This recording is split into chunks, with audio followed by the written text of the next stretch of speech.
Process of trading in stock exchanges ആണ് പറയുന്നത് കേട്ടോ.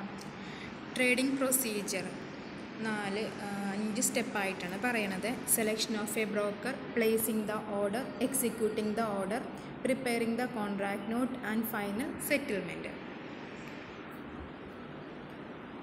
ഒന്നാമത്തെ പറയുന്നത് പ്രോസസ് ഓഫ് ട്രേഡിംഗ് സ്റ്റോക്ക് എക്സ്ചേഞ്ചിലാണ് പറയുന്നത്.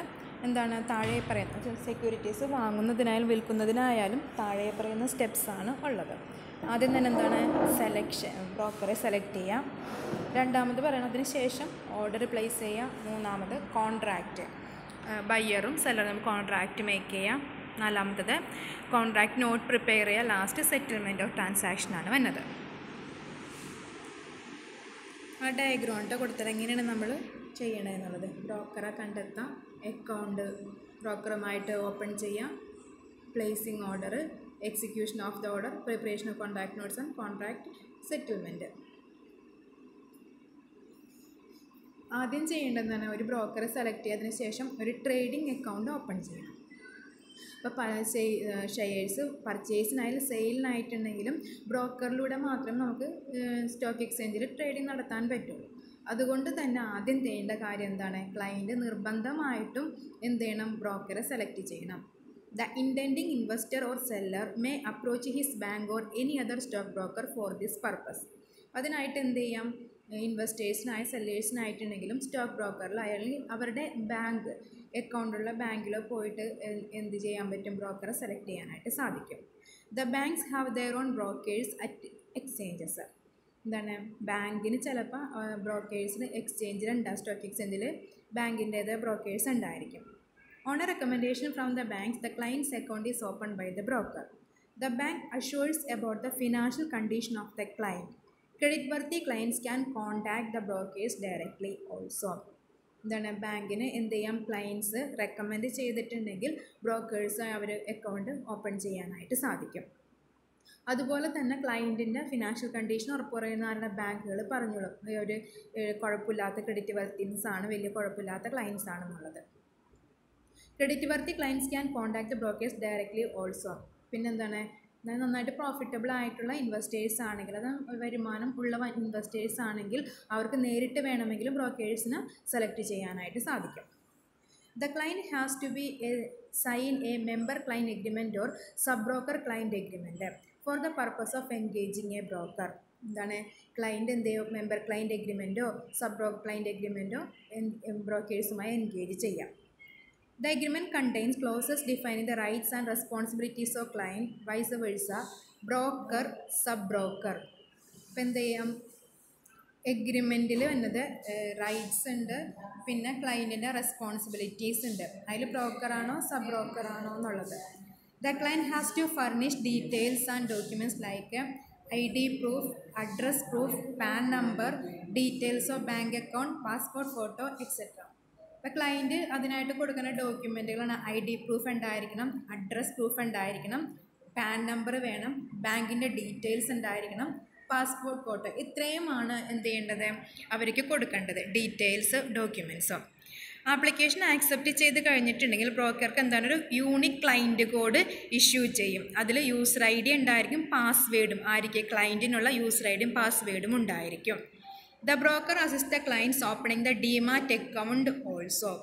അപ്പോൾ ബ്രോക്കറാണ് എന്തിനു സഹായിക്കുന്നത്? DMAT അക്കൗണ്ട് ഓപ്പൺ ചെയ്യുന്നതിനും ക്ലയൻറ്റിനെ സഹായിക്കുന്നത്. അപ്പോൾ ഇത്രയുമാണ് ഒന്നാമത്തിൽ. ആദ്യം തന്നെ ബ്രോക്കറെ സെലക്ട് ചെയ്യുക. ബ്രോക്കറെ നമ്മൾക്ക് ഡയറക്റ്റ് ആയിട്ടും ചെയ്യാം, അല്ലെങ്കിൽ നമ്മളുടെ അക്കൗണ്ടുള്ള ബാങ്കിൻ്റെ സഹായത്തോടു കൂടി ബ്രോക്കേഴ്സ് നമ്മൾക്ക് സമീപിക്കാം. അതിനുശേഷം ഒരു എഗ്രിമെൻറ്റിൽ അവരെന്ത് ചെയ്യണം? സൈൻ ചെയ്യണം. ആ എഗ്രിമെൻറ്റിൽ നമ്മളുടെ റൈറ്റ്സും റെസ്പോൺസിബിലിറ്റീസ് എന്താണെന്ന് വ്യക്തമായിട്ട് പറഞ്ഞിട്ടുണ്ടായിരിക്കും. ക്ലയൻറ്റും ബ്രോക്കറും തമ്മിലായിരിക്കാം എഗ്രിമെൻറ്റ് വരുന്നത്, ക്ലയൻറ്റും സബ് ബ്രോക്കറും തമ്മിലായിരിക്കാം. പിന്നെ അതുകൂടാതെ കുറച്ച് ഡോക്യുമെൻറ്റ്സ് കൊടുക്കണം. നമ്മൾ ID proof, address proof, pan number, bank account details, passport photo ഒക്കെ. ഇത് കഴിഞ്ഞ ആപ്ലിക്കേഷൻ ആക്സെപ്റ്റ് ചെയ്ത് കഴിഞ്ഞിട്ടുണ്ടെങ്കിൽ അവർക്ക് എന്ത് കിട്ടും? ഒരു ക്ലയൻറ്റ് കോഡും യൂസർ IDയും പാസ്വേഡും കിട്ടും. പിന്നെ അതുകൂടാതെ DMAT അക്കൗണ്ട് ഓപ്പൺ ചെയ്യുന്നതിന് ബ്രോക്കറാണ് ക്ലയൻറ്റിനെ ഹെൽപ്പ് ചെയ്യുന്നത്. ഇനി രണ്ടാമത് പറയുന്നത് പ്ലേസിംഗ് ആൻഡ് ഓർഡറാണ്. എങ്ങനെയാണ് ഓർഡർ പ്ലേസ് ചെയ്യേണ്ടതെന്ന് കേട്ടോ. ട്രേഡിംഗ് അക്കൗണ്ട് ഓപ്പൺ ചെയ്ത് DMAT അക്കൗണ്ട് ഓപ്പൺ ചെയ്തതിന് ശേഷം മാത്രമാണ് ബ്രോക്കറിലൂടെ ഓൺലൈനായിട്ടോ ഓഫ്ലൈനായിട്ടോ അവർക്ക് എന്ത് ചെയ്യും? ഓർഡർ കൊടുക്കാനായിട്ട് സാധിക്കും. ഓൺലൈൻ മോഡ് ആണെങ്കിൽ ക്ലയൻറ്റിനെ himself by using the client I D user name and password provided access the trading platform using the broker's website and trade. Online mode ആണെങ്കിൽ എന്ത് ചെയ്യാം, ഐ ഡിയും പാസ്വേഡും അവർക്ക് കിട്ടിയത് വെച്ചിട്ട് വെബ്സൈറ്റിൽ എൻ്റർ ചെയ്യാനാണ്, ബ്രോക്കറിൻ്റെ വെബ്സൈറ്റിൽ എൻ്റർ ചെയ്യാം. അതുപോലെ തന്നെ ബയ്യിങ് ആണോ സെല്ലിംഗ് ആണോ ഇതിൽ ഓപ്ഷൻ അവർക്ക് സെലക്ട് ചെയ്യാൻ പറ്റും. The broker also guides the client about the type of securities to be purchased and the proper time for it.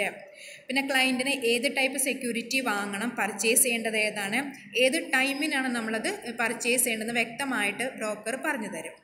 If a client is to sell the securities, then the broker tells him about the favorable time for sale. സെയിലിനാണെങ്കിലും ക്ലയൻറ്റിന് ബ്രോക്കറാണ് help ചെയ്യണത്. ഏത് സെക്യൂരിറ്റീസാണ് ഇപ്പോൾ വിൽപ്പന നടത്തേണ്ടത്, ഏത് ടൈമിനാണ് വിൽപ്പന നടത്തേണ്ടതൊക്കെ ബ്രോക്കർ പറയും. ഇനി ഓഫ്ലൈൻ ട്രേഡിംഗ് ആണെങ്കിൽ ക്ലയൻറ്റ് ഇൻസ്ട്രക്റ്റ് ചെയ്യണം ബ്രോക്കറെ. ട്രേഡിങ്ങിന് വേണ്ടിയിട്ട് അവർ പറയുന്ന രീതിയിൽ ക്ലയൻറ്റ് ഇൻസ്ട്രക്റ്റ് ചെയ്താൽ മാത്രമേ ബ്രോക്കർ പെർഫോം ചെയ്യുള്ളൂ. ഇത് പർച്ചേസ് ചെയ്യണമെന്നുണ്ടെങ്കിൽ ഏത് ഷെയർ ആണെന്ന് പറയാം, എത്ര നമ്പർ, എത്ര പ്രൈസ് എന്ന് പറയാം. അപ്പോൾ ഡെഫിനറ്റ് പ്രൈസ് വന്നില്ലെങ്കിലും നമ്മുടെ പർച്ചേസ് പ്രൈസുമായിട്ട് മാച്ച് ചെയ്യുന്ന ബിഡാണെങ്കിൽ ബ്രോക്കർ അത് എക്സിക്യൂട്ട് ചെയ്ത് തരും. ഇനി ചില കേസുകളിൽ എന്താണ് മിനിമം പ്രൈസ് പറയും, എത്ര പ്രൈസ് ആണെങ്കിൽ മാത്രം വാങ്ങിയാൽ മതി എന്നുള്ളത്. The broker will try to make purchases as far as possible to the nearest price offered by the client. The order will be placed in the computerized software system of the exchange for matching bids. എന്താണ് broker എന്ത് ചെയ്യും, അവർ പറഞ്ഞ price ഇപ്പോൾ 100 രൂപയാണ് പറഞ്ഞത്, ഒരു ഷെയറിന് 100 രൂപയാണെങ്കിൽ purchase ചെയ്യാം. അപ്പോൾ 100 രൂപയുടെ ഷെയർ വന്നാൽ അതിനടുത്തൊക്കെ ഏകദേശം വരികയാണെങ്കിൽ ആ പ്രൈസ് വെച്ചിട്ട് അവർ എന്ത് ചെയ്യും, പർച്ചേസ് ചെയ്യും ഷെയർ. പിന്നെ ഓൺലൈൻ എന്ത് ചെയ്യും, കമ്പ്യൂട്ടറിലേക്ക് അത് എൻ്റർ ചെയ്യുകയും ചെയ്യും. കമ്പ്യൂട്ടറിൽ എൻ്റർ ചെയ്തതിന് മാച്ചിങ് ബിഡ് വന്നിട്ടുണ്ടെങ്കിൽ ആ ട്രാൻസാക്ഷൻ എന്ത് ചെയ്യും, പ്ലേസ് ചെയ്യാനും സാധിക്കും. ഇങ്ങനെയാണ് നമ്മൾ ഓർഡർ ചെയ്യുന്നത് കേട്ടോ. ഓൺലൈൻ ചെയ്യാം, നമുക്ക് ഓഫ്ലൈൻ ചെയ്യാം. ഓൺലൈൻ ആണെങ്കിൽ നമുക്ക് എന്ത് ചെയ്യാം, നമ്മുടെ യൂസറുടെയും പാസ്വേഡ് ഉപയോഗിച്ചിട്ട് വെബ്സൈറ്റിൽ കയറിയിട്ട് നമ്മൾക്ക് ഓപ്ഷൻ കൊടുക്കാം. ഓഫ്ലൈൻ ആണെങ്കിൽ ബ്രോക്കറോട് പറയാം നമ്മൾക്ക് സജഷൻസ്, ഇത്ര സെക്യൂരിറ്റീസ് ഇത്ര പ്രൈസിന് വാങ്ങാനായിട്ട് പറയാം, ഏത് ടൈപ്പ് സെക്യൂരിറ്റി വേണം എന്നുള്ളതും പറയാനായിട്ട് സാധിക്കും. സ്റ്റോക്ക് ട്രേഡിന് കൊടുത്തിട്ടുണ്ട് സ്റ്റെപ്പ് 1, 2, 3, 4, 5, 6 കേട്ടോ. Client I D and fill DRF form, appeal through NSDL with DRF and certificates, establish Visa connection with NSDL, send confirmation to the NSDL, DMAT approval from NSDL, deposit shares in DMAT account and declare holdings. ഇനി place order types of orders ആണ് പറയുന്നത്. 7 types ആണ് orders പറയുന്നത്. At best order, limit order, immediate or cancel order, discretionary order, day order, good till cancelled and good till dates. ഇങ്ങനെ 7 types ആണ് ഓർഡറുകൾ പറയുന്നത് കേട്ടോ. ഒന്നാമത്തെ പറയണത് എന്താണ്, അറ്റ് ബെസ്റ്റ് ഓർഡർ. അതായത് ബെസ്റ്റ് പോസിബിൾ പ്രൈസ് പറഞ്ഞിട്ടുണ്ടായിരിക്കും, എന്നാൽ മാത്രമേ ഓർഡർ എക്സിക്യൂട്ട് ചെയ്യാനായിട്ട് സാധിക്കുള്ളൂ. This is an order which does not specify any price. The order must be executed immediately at the best possible price. Example, buy 100 Tatas at best. ഇതാണ് കൃത്യമായിട്ട് ഇന്ന വിലയ്ക്ക് വാങ്ങണമെന്ന് പറയില്ല, എത്രയാണ് ബെസ്റ്റ് പ്രൈസ് ആ എമൗണ്ടിന് വാങ്ങിക്കോളാൻ പറയും. എക്സാമ്പിൾ പറഞ്ഞിട്ടുണ്ട് ബൈ 100 Tatas at best. ഇപ്പോൾ ടാറ്റയുടെ ഷെയറിൻ്റെ വാല്യൂ ബെസ്റ്റ് പ്രൈസ് ഏതാണ് ബ്രോക്കർക്ക് തോന്നുന്നത് അത് വെച്ചിട്ട് ഓർഡർ എക്സിക്യൂട്ട് ചെയ്യാം. രണ്ടാമത്തെ പറഞ്ഞ ലിമിറ്റ് ഓർഡർ ആണ്. This is an order for purchase and sale at a fixed price specified by the client. Fixed price പറഞ്ഞിട്ടുണ്ടായിരിക്കും, സ്പെസിഫൈ ചെയ്ത് പറഞ്ഞിട്ടുണ്ടായിരിക്കും. അപ്പോൾ അതിന് മാത്രമേ ഓർഡർ ഫുൾഫിൽ ചെയ്യാൻ പറ്റൂ. Example, sell 1000 Reliance at 450. 1000 റിലയൻസിൻ്റെ 1000 ഷെയർസ് വാങ്ങാൻ പറഞ്ഞിട്ട് 450 രൂപയാണെങ്കിൽ വാങ്ങാം. ഇനി അടുത്തത് ഒരെണ്ണം വിട്ടുപോയിട്ടുണ്ട്, അതാണ് സ്റ്റോപ്പ് ലോസ് ഓർഡർ കേട്ടോ. മൂന്നാമത്തെ സ്റ്റോപ്പ് ലോസ് ഓർഡർ ആണ്. This is an order to sell as soon as the price falls up to a certain level or buy when the prices are up to a specified level. എന്താണ് stop loss order എന്ന് പറഞ്ഞിട്ടുണ്ടെങ്കിൽ ഒരു certain level പറഞ്ഞിട്ടുണ്ടായിരിക്കും, share വാങ്ങുന്നതിനായാലും വിൽക്കുന്നതിനായിട്ടുണ്ടെങ്കിലും. അപ്പോൾ ആ പ്രൈസിനനുസരിച്ചിട്ട് മാത്രമേ നമുക്ക് വാങ്ങാനായിട്ട് സാധിക്കുള്ളൂ. അതിന് സ്റ്റോപ്പ് ലോസ് ഓർഡർ എന്ന് പറയണത്. Example buy 100 SBI 125 stock. എന്താണ് SBIയുടെ 100 ഷെയർസ് വാങ്ങുക. എങ്ങനെയാണെങ്കിൽ മാത്രം 125 രൂപയാണെങ്കിൽ മാത്രം വാങ്ങുക. അതിൽ കൂടിയിട്ടുണ്ടെങ്കിൽ എന്ത് ചെയ്യേണ്ട, വാങ്ങണ്ട. അതിനെ സ്റ്റോപ്പ് ലോസ് ഓർഡർ എന്ന് പറയുന്നത്. നാലാമത്തത് ഇമ്മീഡിയറ്റ് ഓർ ക്യാൻസൽ ഓർഡർ ആണ്. This order has to executed immediately and if not the order is to be cancelled. എന്താണ് എക്സിക്യൂട്ട് ചെയ്യുക, ഇമ്മീഡിയറ്റ് ആയിട്ട് എക്സിക്യൂട്ട് ചെയ്യുക അല്ലെങ്കിൽ ക്യാൻസൽ ചെയ്യാം. Buy 100 Tatas immediate or cancel. പെട്ടെന്ന് മാച്ച് ചെയ്യണമെങ്കിൽ മാത്രം എന്ത് ചെയ്താൽ മതി, പർച്ചേസ് ചെയ്യുള്ളൂ, അല്ലെങ്കിൽ എന്താണ് ക്യാൻസലാക്കി കളയാം. അടുത്തത് ഡിസ്ക്രിഷണറി ഓർഡർ ആണ് പറയണത്. In this type of order the client gives complete discretion to the broker to do business on his behalf. എന്താണ് പറയണത്, ക്ലയൻറ്റിന് നിർദ്ദേശം കൊടുക്കാം ബ്രോക്കേഴ്സിന് അയാൾക്ക് പകരമായിട്ട് ഷെയർ വാങ്ങുകയോ വിൽക്കുകയോ ചെയ്യാനായിട്ട്. It means that he has full faith in the broker. എന്താണ് ബ്രോക്കർക്കാണ് അവിടെ ഫുള്ള് ഉത്തരവാദിത്തം. അതിനെ ഡിസ്ക്രിഷണറി ഓർഡർ എന്ന് പറയുന്നത്. അടുത്തത് ഡേ ഓർഡർ ആണ്. ഒരു ദിവസത്തേക്ക് മാത്രമായിട്ട് വാലിഡ് ആയിട്ടുള്ളത്. ആ ദിവസം കഴിഞ്ഞിട്ടുണ്ടെങ്കിൽ അത് ക്യാൻസലായിട്ട് പോകും.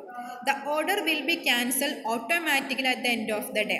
ഏത് ദിവസമാണ് നമ്മൾ ആ ഓർഡർ കൊടുത്തത് ആ ദിവസം കഴിഞ്ഞിട്ടുണ്ടെങ്കിൽ, ഇപ്പം നമ്മൾ നെറ്റൊക്കെ ചാർജ് ചെയ്യൂലേ, 1 ഡേ ആണെങ്കിൽ എപ്പോഴാണ് ചാർജ് ചെയ്തത്, പിറ്റേ ദിവസം ആ സമയമാകുമ്പോൾ എന്ത് ചെയ്യും, അത് ഓഫർ തീരും. അതുപോലെ തന്നെയാണ് ഇട്ടത്, 1 ഡേ മാത്രമുള്ള order.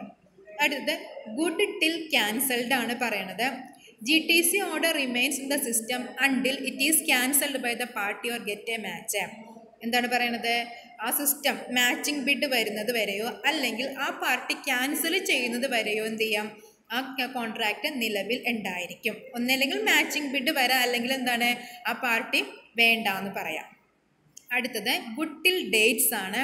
GTD allows the party to specify the day or days up to which the order should stay in the system. നമ്മൾക്ക് പറയാം എത്ര ദിവസം അല്ലെങ്കിൽ എത്ര ദിവസങ്ങൾ ഓർഡർ എടുക്കണം എന്ന് പറയാം. ഇപ്പോൾ 7 ദിവസമാണെങ്കിൽ 7 ദിവസം ചെയ്യുമ്പോൾ ക്യാൻസലാവും. 1 മാസമാണെങ്കിൽ 1 മാസം കഴിയുമ്പോൾ ആയിരിക്കും എന്ത് ചെയ്യണത്, ഇത്തരത്തിൽ ഓർഡർ ക്യാൻസൽ ആവണത്. അപ്പോൾ ഇത്രയും ടൈപ്സ് ആണ് കേട്ടോ വന്നത്. ഞാൻ ഒരെണ്ണം മെഡൽ വിട്ട് പോയിട്ടിട്ടുണ്ട് കേട്ടോ, സ്റ്റോപ്പ് ലോസ് ഓർഡർ എന്ന് പറഞ്ഞിട്ടത്. അപ്പോൾ 3, 4, 5, 6, 7, 8 ടൈപ്സ് ആണ് കേട്ടോ. Best order, limit order, stop loss order, immediate or cancel order, discretionary order, day order, good till cancel, good till dates ടേബിളിൽ കൊടുത്തിട്ടുണ്ട് കേട്ടോ. നോർമൽ ഓർഡർ, സ്പെഷ്യൽ ഓർഡർ എന്നൊക്കെ നിങ്ങൾക്ക് പഠിക്കാനല്ല, ഞങ്ങൾ വെറുതെ ഇട്ടെന്ന് മാത്രമേ ഉള്ളൂ കേട്ടോ. അത് limit order, market order, stop loss order 2 രീതിയിലുണ്ട്. മാർക്കറ്റ് ഉണ്ട്, ലിമിറ്റ് ഉണ്ട്. സ്പെഷ്യൽ ഓർഡർ കവർ ഓർഡറും ബ്രാക്കറ്റ് ഓർഡറും.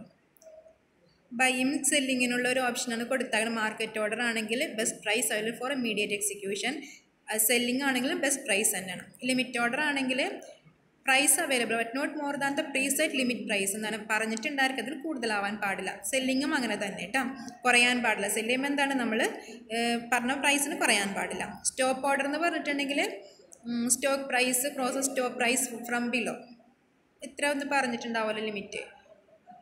സെയിലിനും അങ്ങനെ തന്നെ കേട്ടോ. സ്റ്റോപ്പ് ലിമിറ്റ് ഓർഡർ ഉണ്ട്. ലിമിറ്റ് ഓർഡർ കൊടുക്കാൻ നമ്മൾക്ക് buy when the stock price crosses the stop price from below. ഇനി സെല്ലറാണ് convert to limit order to sell when the stock price crosses stop price from above. മൂന്നാമത്തെ making the contract execution of order ആണ് പറയണത്. When matching bid is identified the clients order get execute automatically. Matching bid വന്നിട്ടുണ്ടെങ്കിൽ order ഓട്ടോമാറ്റിക്കായിട്ട് execute ചെയ്യും. Immediate match കണ്ടില്ലെങ്കിൽ order will be kept by the system on a price cum time priority basis. സമയം എത്രത്തിനാണ് നമ്മൾ upload ചെയ്തേക്കുന്നത് അതിനനുസരിച്ചിട്ട് അത് സിസ്റ്റത്തിൽ കിടക്കും. പ്രൈസ് പ്രയോറിറ്റി ആണെങ്കിൽ 2 ഓർഡർ വന്നെന്ന് വയ്ക്കുക. അങ്ങനെയാണെങ്കിൽ order having the best price get the highest priority. Order ആണെങ്കിൽ ഹയസ്റ്റ് പ്രൈസ് ആരാണോ വന്നാക്കണത് അതായിരിക്കും നമ്മൾ പ്രിഫർ ചെയ്യണത്. ടൈം പ്രയോറിറ്റി ആണെങ്കിൽ 2 ഓർഡേഴ്സ് ഒരേ സമയം വന്നിട്ടുണ്ട്, സെയിം പ്രൈസ് തന്നെയാണെന്ന് വയ്ക്കാം. ഫസ്റ്റ് ഓർഡർ ആരാണോ ഇട്ടത് ഫസ്റ്റ് ടൈമിന്, അപ്പം 10 മണിക്ക് 10:01 വന്നു വയ്ക്കാം. അപ്പോൾ ഏതായിരിക്കും 10 മണിക്ക് വന്ന ഓർഡർ ആയിരിക്കും നമ്മൾ എന്ത് ചെയ്യണത് അവിടെ നിർത്തണത്, ബാക്കിയുള്ളത് നമ്മൾ കളയും. അപ്പോൾ അതിനെയാണ് ടൈം പ്രയോറിറ്റിയും പ്രൈസ് പ്രയോറിറ്റി എന്ന് പറയുന്നത്. പ്രൈസ് ആണെങ്കിൽ ബെസ്റ്റ് പ്രൈസ് ഹൈ പ്രൈസ് നോക്കും, ടൈം ആണെങ്കിൽ ഫസ്റ്റ് എൻ്റർ ചെയ്ത ഓർഡർ നോക്കും. ഇനി നാലാമത്തെ പ്രിപ്പയറിംഗ് ദ കോൺട്രാക്ട് നോട്ടാണ് കേട്ടോ. Contract note is confirmation slip of trade done a particular on behalf of a particular client. Brokers issue the contract note to the client in the prescribed format showing details. The details of securities traded are given in this note mentioning their number, price, etc. The contract note എന്ന് പറഞ്ഞൊരു confirmation സ്ലിപ്പാണ് പറയണത് കേട്ടോ. ഇത് particular ക്ലയൻറ്റിന് വേണ്ടിയിട്ട് ഒരു ആൾ പറഞ്ഞിട്ടുണ്ടെങ്കിൽ അയാൾക്ക് പകരമായിട്ട് ട്രേഡിംഗ് നടത്തിയിട്ട് കൺഫർമേഷൻ സ്ലിപ്പ് കൊടുക്കണത്. ആ കോൺട്രാക്ട് നോട്ടിൽ പറഞ്ഞിട്ടുണ്ടായിരിക്കും പ്രിസ്ക്രൈബ്ഡ് ഫോർമാറ്റ് എങ്ങനെയാണെന്നുള്ളത്, സെക്യൂരിറ്റീസ് എങ്ങനെ ട്രേഡ് ചെയ്യണത്, നമ്പേഴ്സ് എത്രയാണ് വേണ്ടത്, ഏത് പ്രൈസിനാണെന്ന് പറഞ്ഞിട്ടുണ്ടായിരിക്കും. ഡോക്യുമെൻ്റ് എവിഡൻസിന് വേണ്ടിയിട്ട് എന്ത് ചെയ്യാം, നമുക്ക് കോൺട്രാക്ട് നോട്ട് സൂക്ഷിച്ച് വെക്കാനായിട്ട് സാധിക്കും. കോൺട്രാക്ട് നോട്ടിൽ എന്തൊക്കെ ഉണ്ടായിരിക്കും, നെയിം ഓഫ് ദ കമ്പനി ഉണ്ടായിരിക്കും, ഡേറ്റ് ഓഫ് പർച്ചേസ് ഉണ്ടായിരിക്കും, ഡേറ്റ് ഓഫ് ഡെലിവറി ഉണ്ടായിരിക്കും, ബ്രോക്കറേജ് ഫീസ് എല്ലാവരും അതിൽ കാണാനായിട്ട് സാധിക്കും. പിന്നെ അതിൻ്റെ ഡ്യൂപ്ലിക്കേറ്റ് കോപ്പി ഉണ്ട്, അത് നമ്മൾക്ക് എന്ത് ചെയ്യാം, ബ്രോക്കർക്ക് സൂക്ഷിച്ച് വെക്കാം. ക്ലയൻറ്റിന് ഒറിജിനൽ കോപ്പി കൊടുക്കും, ബ്രോക്കേഴ്സിന് എന്ത് ചെയ്യും, ഡ്യൂപ്ലിക്കേറ്റ് കോപ്പിയാണ് സബ്മിറ്റ് ചെയ്യണത്. ഇനി അടുത്ത ലാസ്റ്റത്തെ എന്താണ്, സെറ്റിൽമെൻ്റ് ആണ് കേട്ടോ. Settlement or trade means payment or delivery of securities to the clients. സെറ്റിൽമെൻറ്റ് എന്ന് പറഞ്ഞിട്ടുണ്ടെങ്കിൽ എന്താണ്, പേയ്മെൻറ്റോ സെക്യൂരിറ്റീസോ ഡെലിവറി ചെയ്യണത് കേട്ടോ. ഇത് 2003 April 1 മുതലാണ് സ്റ്റോക്ക് എക്സ്ചേഞ്ചസ് എന്താ ചെയ്തേക്കുന്നത്, T+2 rolling settlement cycles follow ചെയ്യണത് കേട്ടോ. T+2 എന്ന് പറഞ്ഞത് ട്രേഡിംഗ് ഡേ 1, ട്രേഡിംഗ് ഡേ ഒരു ഡേറ്റ് പറഞ്ഞിട്ടും അതിനോട് കൂടി 2 ദിവസം കൂടി ആഡ് ചെയ്യണത് കേട്ടോ. അതാണ് T+2 റോളിംഗ് സെറ്റിൽമെൻറ്റ് സൈക്കിൾസ് എന്ന് പറയുന്നത്. If the settlement is done by giving actual delivery of securities on receiving the price, it is called liquidation in full. എന്താണ്, ആക്ച്വൽ ഡെലിവറി സെക്യൂരിറ്റി കൊടുക്കുന്ന സമയത്ത് തന്നെ നമ്മൾ ഫുൾ എമൗണ്ട് റിസീവ് ചെയ്യുകയാണെങ്കിൽ അതിന് liquidation in full എന്ന് പറയാം. The purchaser will make funds available with his broker and the seller will make the security available in his demat account on T+2 basis. In another method, the dealings are squared by adjusting price differences only. ഇപ്പോൾ നേരത്തെ പറഞ്ഞ നമ്മൾ എന്താണ്, liquidation full, അതിലെന്താണ് ചെയ്യുന്നത്, fund മുഴുവൻ കിട്ടിയെന്ന broker അവരുടെ സെല്ലറിൻ്റെ അക്കൗണ്ടിലേക്ക് ഇട്ട് കൊടുക്കും. സെല്ലറാണ് എന്ത് ചെയ്യണത്, ഡിമാറ്റ് അക്കൗണ്ടിലേക്ക് അത് മാറ്റുന്നതും T+2 ബേസിസിലാണ് അത് മാറ്റണത്. മറ്റൊരു മെത്തേഡാണ് പറയണത് സ്ക്വയേർഡ് എന്ന് പറയുന്നത്. അതെന്താണ്, പ്രൈസ് ഡിഫറൻസസ് ആണ് അഡ്ജസ്റ്റ് ചെയ്യുള്ളൂ. സ്ക്വയേർഡ് എന്ന പ്രൈസ് ഡിഫറൻസസ് ആണ് അഡ്ജസ്റ്റ് ചെയ്യണത് കേട്ടോ. Square off means to settle the position. എന്താണ് പൊസിഷൻ എന്ന് പറഞ്ഞിട്ടുണ്ടെങ്കിൽ പ്രൈസ് ഡിഫറൻസ് മാത്രം നമ്മൾ എന്ത് ചെയ്യണത്, അങ്ങോട്ടും ഇങ്ങോട്ടും എക്സ്ചേഞ്ച് ചെയ്യണത് കേട്ടോ. If you square off a trade it means you have no position at the end of the day, only profit or loss. എന്താണ് പറയണത്, if you square off a trade it means you have no position at the end of the day, only profit or loss.